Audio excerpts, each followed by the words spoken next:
आंदोलन में सवाल, सरकार बनने के बाद फिर एलजी से सवाल और अब सरकार बनाने के लिए सवाल। नमस्कार दोस्तों, आप सभी जानते हैं अरविंद केजरीवाल के जीवन की शुरुआत, राजनीतिक जीवन की शुरुआत जब हुई तो उन्होंने सवालों की बौछार कर दी थी, लेकिन वहीं सरकार बनने के बाद भी उनके सवाल जारी रहे और अब दिल्ली के चुनाव जैसे जैसे नजदीक आ रहे हैं वो हर दाव चलने की कोशिश कर रहे हैं और हर किसी से सवाल पूछना चाहते हैं कि क्या उनकी राय है इस विषय पर।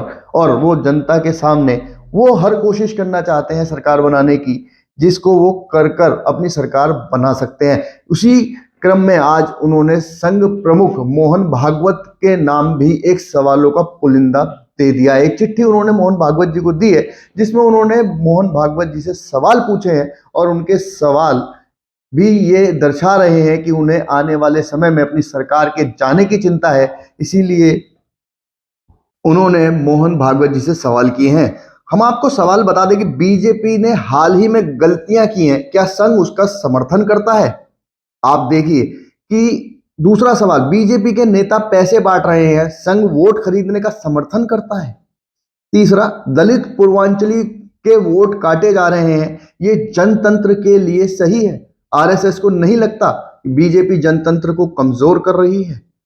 आप समझ सकते हैं कि किस तरीके से सवाल पूछे गए हैं जिससे कि जनता को कहीं ना कहीं लग सके, जनता को कहीं ना कहीं इस बात पर भरोसा हो कि बीजेपी को यदि कोई कुछ कह सकता है तो वो संघ कह सकता है। इसीलिए अरविंद केजरीवाल ने बहुत ही चालाकी से संघ से ही सवाल पूछ दिए और सीधे सीधे जनता के सामने संघ का क्या स्टैंड आने वाले दिनों में इन सवालों पर रहने वाला है उसको भी जनता को देखने के लिए मजबूर कर दिया। लेकिन वहीं जब तक संघ से किसी भी सवाल की कोई क्रिया प्रतिक्रिया होती उससे पहले ही बीजेपी दिल्ली के प्रदेश अध्यक्ष ने अरविंद केजरीवाल से ही 5 सवाल कर डाले, जिसमें उन्होंने उन 5 सवालों में अरविंद केजरीवाल के पिछले दिनों के राजनीतिक सफर की पूरी कलई खोल के रख दी। जिसमें कि पहला सवाल कि अपने बच्चों की झूठी कसम अरविंद केजरीवाल क्यों खाते हैं, झूठे वादे कर जनता से खिलवाड़ बंद करेंगे।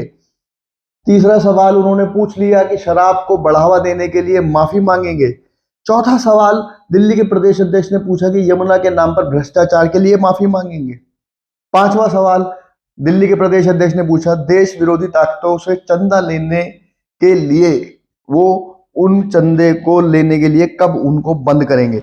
आप समझ सकते हैं कि जिस तरीके से दोनों तरफ से प्रश्नों की बौछार की गई है, देखना होगा कि आने वाले समय में किस तरीके से जनता इन सब चीजों को देखते हुए किनको सही और किनको गलत मानेगी। लेकिन वहीं अगर हम बात करेंगे जिस तरीके से अरविंद केजरीवाल के पूरे सरकारी सफर को भी देखें तो कहीं ना कहीं वो हर क्षण किसी ना किसी के ऊपर सवाल करते ही नजर आते हैं। इस तरीके से चुनाव पास आ रहे हैं उसमें उन्होंने संघ प्रमुख से सवाल पूछ लिए हैं। देखना होगा कि आने वाले समय में संघ की इस पर कोई प्रतिक्रिया आती है या नहीं आती। लेकिन वहीं जिस तरीके से राजनीति करते हुए दिल्ली की बीजेपी के प्रदेश अध्यक्ष ने तो सवाल पूछ ही लिए हैं, आने वाले दिनों में देखना होगा कि इन सवालों के जवाब में आम आदमी पार्टी किस तरीके से इनका उत्तर देती है और क्या देश की जनता, दिल्ली की जनता आने वाले चुनावों में समझ पाएगी कि केवल सवाल पूछने से कुछ नहीं होगा,